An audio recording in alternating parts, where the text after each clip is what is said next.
আমি তো under command, আমি তো অবশ্যই তা চাইবো। আমি তো আরো কমিয়ে আনার পক্ষপাতী এখন থেকে 90 দিনের মধ্যে।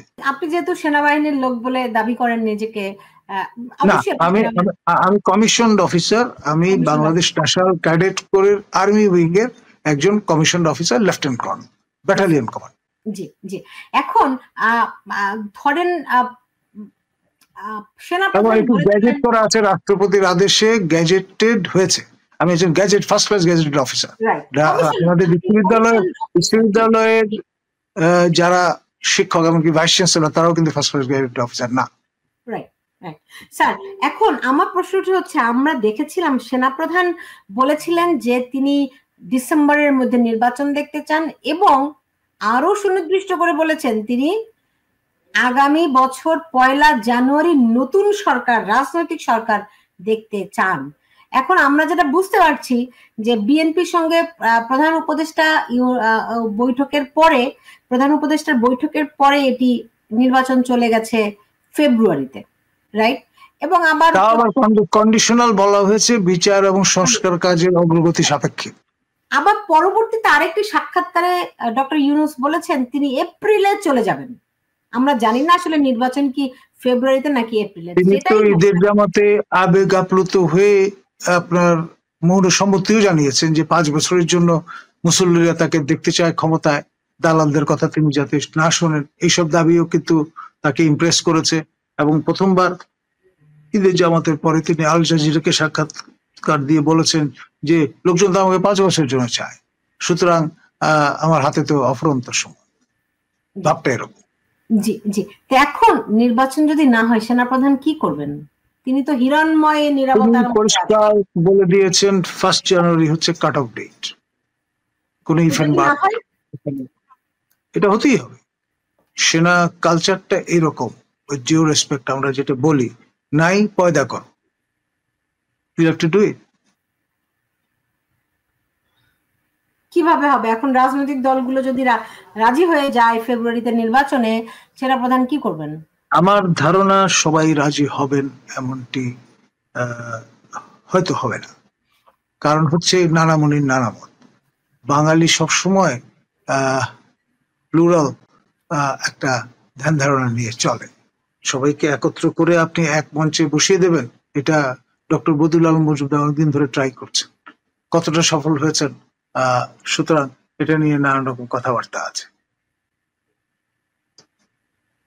ওকে, এখন আপনি বলছেন যে ডিসেম্বরের মধ্যে নির্বাচন হতেই হবে। আপনিও সেনাপ্রধানের মতো, আমি তো আন্ডার কমান্ড, আমি তো অবশ্যই তা চাইবো। আমি তো আরো কমিয়ে আনার পক্ষপাতী এখন থেকে 90 দিনের মধ্যে, বেস্ট। জি। এখন ধরেন এই বিএনপির ভারপ্রাপ্ত চেয়ারম্যান তারেক রহমানের সঙ্গে প্রধান উপদেষ্টার বৈঠকের পরে আমরা সেনাপ্রধানের কোনো বক্তব্য শুনতে পাইনি।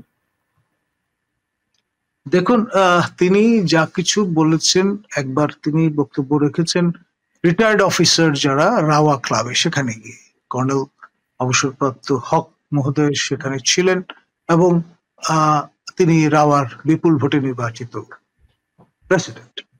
আবার ওইদিকে আপনার অফিসার্স অ্যাড্রেসে তিনি এই 1 জানুয়ারির কাট অফ ডেটের কথা বলেছেন। এটা তো সেনাদের কনজামশনের জন্য, পিপল অ্যাট লার্জ তারা হয়তো বিভিন্ন কারণে জেনে গেছেন, কিন্তু সেটা তো তিনি পাবলিক স্টেটমেন্ট হিসেবে হাজির করেননি আমার জানা মতে। জি। এখন ধরেন এক ধরনের প্রস্তুতিমূলক নির্দেশনা। প্রধান উপদেষ্টা বলছেন এপ্রিলে নির্বাচন করবেন, বিএনপি বলছে ফেব্রুয়ারিতে বিএনপি বলছে, বললে আমি ভুল করব, আবার বিএনপি বলতেও পারেন। আপনি বিএনপির ভারপ্রাপ্ত চেয়ারম্যান তারেক রহমান বলছেন যে ফেব্রুয়ারিতে নির্বাচন, তো বলতেই পারেন। আমি এই প্রশ্নটা আরো 2-1জনকে জিজ্ঞেস করেছিলাম, তারা বলছে যে নির্বাচন হচ্ছে রাজনৈতিক সরকারের, রাজনৈতিক দলগুলোর বিষয়, সেনাপ্রধান এটি বলারই বা কে? দেখুন, স্ট্রিক্ট সেন্সে আপনি কথাটি বলতে পারবেন যখন নির্বাচিত সরকার থাকবে। যেহেতু এটি অনির্বাচিত সরকার এবং সেনা সহযোগী সরকার, সেনারা যদি আজকে ম্যাজিস্ট্রেসি দায়িত্ব পালন না করে ব্যারাকে ফিরে আসেন, পুরো ফাসাদ কিন্তু ধসে পড়বে, অরাজকতার চূড়ান্ত রূপ সামনে দেখতে পাবে। সেই জন্য আমরা grateful to our arm forces যে তারা আপনার প্রতিদিন আপনার মাঠে থাকছেন, আইন শৃঙ্খলা রক্ষার জন্য এইড টু সিভিল পাওয়ার তারা সদা মোতায়েন আছেন, এবং এই দীর্ঘ সময় ধরে যদি ব্যারাকের বাইরে থাকেন তাহলে আপনার প্রশিক্ষণ থেকে শুরু করে সকল কার্যক্রম কিন্তু ব্যাহত হবে। এখন যে কথাটি আমরা বলি, eternal vigilance is the price of freedom, এই ব্যাপারটা কম্প্রোমাইজড হবে। এখন তাদের মূল দায়িত্ব হচ্ছে দেশ রক্ষা করা, বহিঃশত্রুর আক্রমণ থেকে দেশকে নিরাপদ রাখা। তো সেই জন্য নিরন্তর অনুশীলন করাটা তাদের জন্য বাধ্যতামূলক। এখানে একজন প্রশ্ন করেছেন, এই প্রশ্নটি আমারও, যদি জুলাই সনদ ঘোষণা হয়ে যায় তারপরে সেনাবাহিনীর ভূমিকা কি হবে? সেনাবাহিনী কি প্রতিরোধ গড়ে তুলবে এদের বিরুদ্ধে? দেখুন, এটাও আমি বলেছিলাম যে নির্বাচন is almost like election is almost like chasing a chimera, মরিচিকার পেছনে ছোটা। এই ব্যাপারটাও তেমন অনেকটা দাঁড়িয়ে গেছে। আপনার বলা হয়েছে আগে যে জুনের মধ্যে এটা ড্রাফট তৈরি হয়ে যাবে, জুলাইয়ের 5 তারিখের মধ্যে এটা ঘোষিত হবে। এখন বলা হচ্ছে যে না, জুলাইয়ের মধ্যে এটা হবে না, অগাস্টের 5 তারিখের মধ্যে ঘোষিত হবে। ওই নির্বাচনের মতো এটাও কিন্তু ক্রমে অগ্রসর হতে থাকবে। এটা এক ধরনের হয়তো রণনীতি এবং রণকৌশলের অংশ বর্তমান সরকারের, যে একদিন করে সময় পার করে দেয়া। ওকে, বুঝতে পেরেছি। এখন জুলাই সনদ বা ঘোষণাটা ওটা জুজুর ভয়ের মতো, সেটি দেখা। তারা তো এখন নতুন জিনিস নিয়ে আসে, সাংবিধানিক কাউন্সিল গঠনের কথা বলছেন। জি, মানে যাতে আপনার নানান রকমের জটিলতা তৈরি করা যায়, আপনার ইজি সলিউশনের কোনো সুযোগ আর থাকছে না। তো কাউন্সিল গঠন করতে তারা পারবে, সাংবিধানিক কাউন্সিল? ভাই, দেশের লোকজন যদি পলাশী যুদ্ধের আমলে নিজ নিজ কাজে ব্যস্ত থাকে, নির্বিকার থাকে, তাহলে সম্ভব হবে। আর সবাই যদি অ্যাসার্টিভ হয়, কনসিয়াস একটা অবস্থান নেয়, তাহলে হয়তো সেটি করা সম্ভব হবে না। সবকিছু জনগণের উপর নির্ভর করবে। আমি আজকে আরেকটি অনুষ্ঠানে শোয়ে বলেছিলাম যে প্রধান বিচারপতিকে আমরা সচরাচর কথা বলতে দেখিনি। আমার মনে হয় আমরা এই যে প্রধান বিচারপতি সিনহা, তাকে খুব বিদ্রোহী অবস্থায় দেখেছি, এছাড়া কোনো বিচারপতিকে আমরা সেই অর্থে দেখিনি, ওই তত্ত্বাবধায়ক সরকারের প্রধান 2-3 বিচারপতি ছাড়া। কিন্তু এখন যে বিচারপতি, তিনি আজকে সাংবাদিকদের সঙ্গে দেখলাম প্রধান বিচারপতি, তিনি সাংবাদিকদের সঙ্গে হাঁটতে হাঁটতে কথা বলছেন। আচ্ছা, ঠিক আছে, সেটি এক জিনিস, কিন্তু আমার প্রশ্ন হচ্ছে, তিনি বলছেন 22শে জুন দেশের বিচার বিভাগের জন্য একটা টার্নিং পয়েন্ট। এটার মানে কি স্যার? দেখুন, তিনি হয়তো বলবার চেষ্টা করছেন যে এটা একটা বেঞ্চমার্ক, সেই হিসেবে তিনি কথাটি হয়তো বলেছেন। আর কোন প্রেক্ষিতে কেন বলেছেন আমি বিষয়টা সম্পর্কে যেহেতু অবগত নই, সেই জন্য মন্তব্য করব না। আর বিচার অঙ্গনের বিষয় নিয়ে কথাবার্তা বলাটা মানে হচ্ছে এক ধরনের সাবজুডিস টেরিটরিতে ঢুকে পড়া। মানে কোনো কিছু 22শে জুন কোনো কিছু আছে নাকি? আমি এই মুহূর্তে হলফ করে কিছু বলতে চাইব না এই বিষয়ে, যেহেতু বিচারাঙ্গন বিষয় মানে নানানভাবে ব্যাখ্যা করার সুযোগ আছে। আমার একটা অভিজ্ঞতা আছে, সেটা আমি শেয়ার করব। আপনার একটি পত্রিকার অনারারি এডিটরের দায়িত্বে ছিলাম আমি, এবং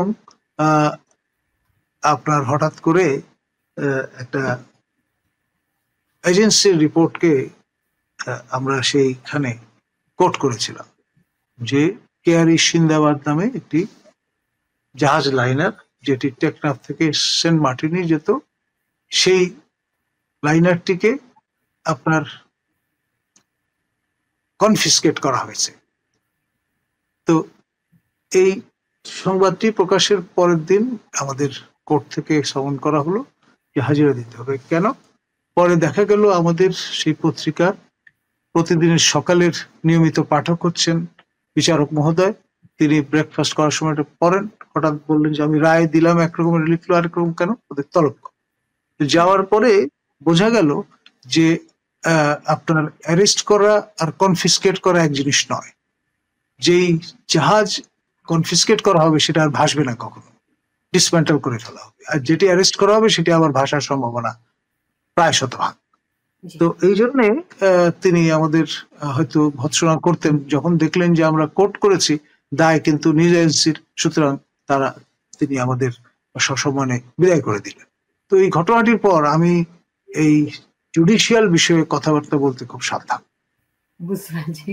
না, জুডিশিয়াল বিষয়ে তো অবশ্যই কথা বলা খুব মানে সাবধানতা অবলম্বন করতেই হবে। আমরা দেখলাম এই কোটা নিয়ে সাব জুডিশিয়ারি হয় কিনা এই ভয়ে শেখ হাসিনা পর্যন্ত কিছু বললেন না, তাই না? সো যাই হোক, আমি আজকে শেষ করব। আপনার উপর কোন রকম কোন চাপ কেউ দিচ্ছে কিনা কোনোভাবে? মনস্তাত্ত্বিক ভাবে কাবু করার জন্য লেফটেন্যান্ট কর্নেল মুস্তাফিজ,